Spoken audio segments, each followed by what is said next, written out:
OMG, Capital One Solar Spikers, ang gaganda ng recruit, mas pinalakas, mas magandang laban, next conference. Santos at Vani Gandler nadagdagan pa ng isang recruit at may isa pa daw, Maraginot, for the capital na rin.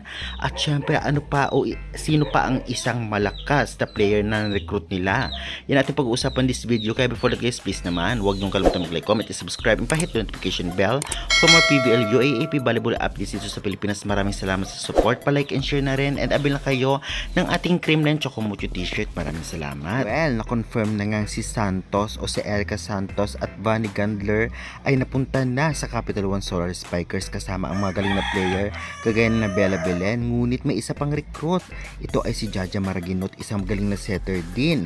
Kaya naman magsama-sama ang tatlo bilang pangunahing recruit ngayong conference na paparating ng Capital One Solar Spikers na lalong nagpalakas sa kanila.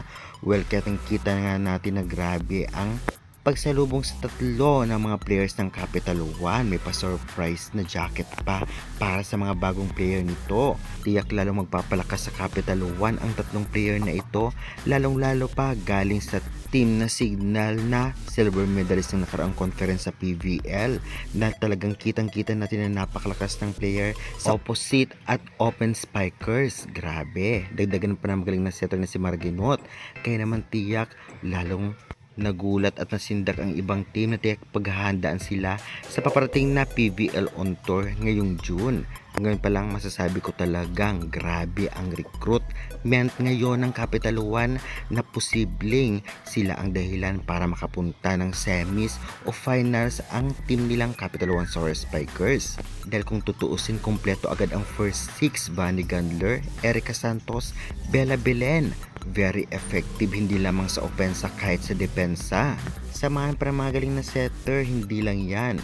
Bukod kay Jaja Maraginot, meron pang isa na talagang baka kuhain o makuha sa drafting ng Capital One Solar Spikers. Ito ay si Lamina na alam naman nating napakalakas at napagaling din na setter from UAAP. Kaya guys, excited na ba kayong tunghayan ang lakas ng Capital One sa paparating na PVL? Pa-comment, pa-subscribe for more valuable updates.